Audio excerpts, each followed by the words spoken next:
자, 부엉이들, 미국 현지 시각으로 2025년 9월 10일 나사가 정말 흥미로운 소식을 발표했어요. 화성 탐사 로버를 화성으로 보내서 화성의 암석을 채취한 다음에 이 암석을 조사를 해봤더니 아주 오래전 화성에 생명체가 살았을지도 모른다는 정말 강력한 징후를 찾았다고 해요. 나사는 이 사실을 거의 1년 동안 분석해왔고 동료 평가까지 거쳐서 얼마 전에 9월 10일 네이처 논문까지 동시에 공개했습니다. 솔직히 저는 이런 소식을 살아생전엔 듣기 어려울 줄 알았어요. 그런데 이번에 이렇게 소식을 들어보니까 가슴이 진짜 두근두근해요. 자, 그럼 오늘의 영상 바로 시작해보자. 2021년 2월 나사의 화성 탐사 로버 퍼서비어런스가 화성에 착륙했어요. 그런데 퍼서비어런스가 그냥 아무데나 내려간 게 아니었어요. 과학자들이 생명체 흔적을 찾기 가장 좋은 장소로 바로 예제로 크레이터를 꼽았고 바로 여기 착륙한 거예요. 이곳은 수십억 년 전 거대한 호수가 있었던 흔적이 남아있어요. 구체적으로 어떤 흔적이냐? 크레이터 가장자리에 강이 흘러들어왔던 흔적이 그대로 남아있고 그 강이 만든 삼각주 지형이 선명하게 펼쳐져 있었어요. 위성 사진으로 보면 물이 고였다가 흘러나간 듯한 퇴적층 무늬까지 뚜렷하게 보였죠. 즉 이곳에는 한때 물이 있었다는 강력한 증거들이 쌓여 있는 겁니다. 자, 그런데 여러분, 물이 있었다는 건 어떤 뜻일까요? 이 물이라는 건 생명체가 존재했을 가능성이 상당히 높다는 걸 의미해요. 왜냐하면 물은 우리가 알고 있는 거의 모든 생명체가 살아가기 위해서는 반드시 필요한 조건이니까요. 자, 그래서 나사는 현재로서는 물이 말라버린 아주 황량한 땅이지만 과거에는 물이 있었던 흔적이 분명한 곳, 바로 예제로 크레이터를 착륙지로 선택한 거예요. 이곳이야말로 고대 생명의 단서를 찾기 위한 최고의 실험실이니까요. 퍼서비어런스는 화성 착륙 이후 곳곳을 돌아다니면서 암석 샘플을 채취했어요. 그러던 어느 날 2024년 7월 퍼서비어런스는 네레트바벨리스라는 말라버린 강바닥에서 아주 특이한 암석을 발견했어요. 이 돌에는 체아바 폭포라는 이름이 붙었는데 이 암석은 그냥 보통 돌이 아니에요. 학명으로는 머드스톤, 이암이라고 불려요. 쉽게 말하자면은 점토나 미사토 같은 아주 작은 알갱이들이 굳어서 만들어진 돌이에요.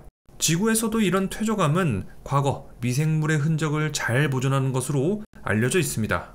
자, 그리고 한 가지 더 흥미로운 건 이 돌 표면에 있는 무늬예요. 과학자들은 이 무늬를 표범반점, 양귀비씨라고 부르는데요. 이렇게 작은 점무늬들이 흩어져 있습니다. 이 무늬들을 분석해보니까 철인산염, 철화학물 같은 이런 성분이 들어있었다고 해요. 이런 물질들은 지구에서는 종종 미생물 대사 활동하고 연결돼요. 남극의 몇몇 호수에는 산소가 거의 없는 구역이 있어요. 바로 이곳에서 황산염 환원 미생물들이 발견됐다고 해요.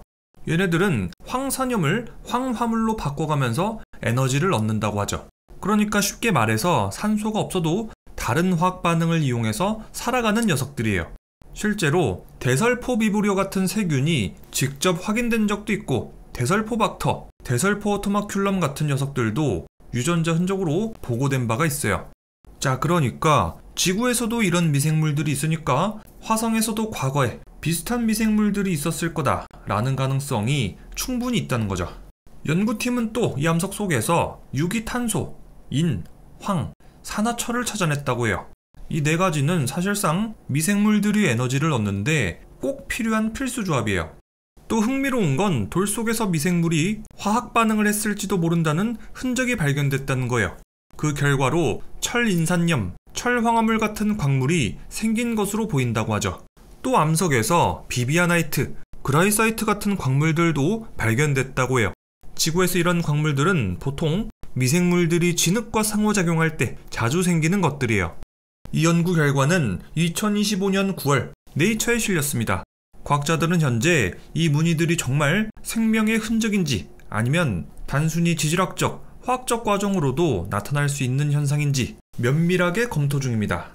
그런데 아직까지는 비생물학적 경로만으로 이런 무늬가 만들어질 수 있다는 뚜렷한 설명을 찾지 못했다고 해요. 그래서 지금 단계에서 내려진 결론은 포텐셜 바이오 시그니처, 즉 잠재적인 생명체 징후로 평가받고 있습니다. 퍼서비어런스가 채취한 이번 화성 암석 샘플은 지금까지 발견한 것들 중에서 가장 유력한 생명 흔적 후보로 평가받고 있어요. 이유는 간단합니다. 물, 유기물, 에너지원 이렇게 생명에 꼭 필요한 세 가지가 한 지점에서 한꺼번에 발견됐고 여기에다가 미생물 대사하고 비슷한 화학 반응까지 잡혔기 때문이에요. 다만 아직까지는 가능성일 뿐 화성에 생명이 있었다고 단정할 수는 없습니다.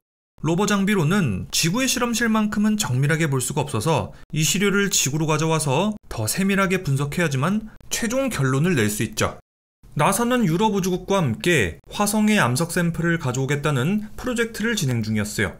원래 계획은 약 53억 달러의 예산을 들여서 2030년대 초까지 진행하겠다는 계획이었죠. 그런데 예산은 110억 달러로 거의 2배가 늘었고 일정은 2040년대, 늦으면 2040년 후반까지도 미뤄질 수 있다고 해요. 또 게다가 얼마 전에 미국은 나사의 광 예산 47%를 삭감했어요. 나사는 최대 41개 임무가 종료되거나 취소될 수도 있다고 하죠. 상황이 그만큼 더 타이트해진 거예요. 또 퍼서비어런스 미션에 대한 운영비도 23% 삭감될 수도 있다고 하죠. 만약에 이게 진짜 현실이 된다면 시료 반환 일정, 퍼서비어런스 미션까지 완전 직격탄이에요. 사실 화성 샘플을 지구로 가져오는 계획, 이게 장난이 아니에요. 왜 이렇게 비싸고 복잡한지 단계만 봐도 바로 이해될 거예요.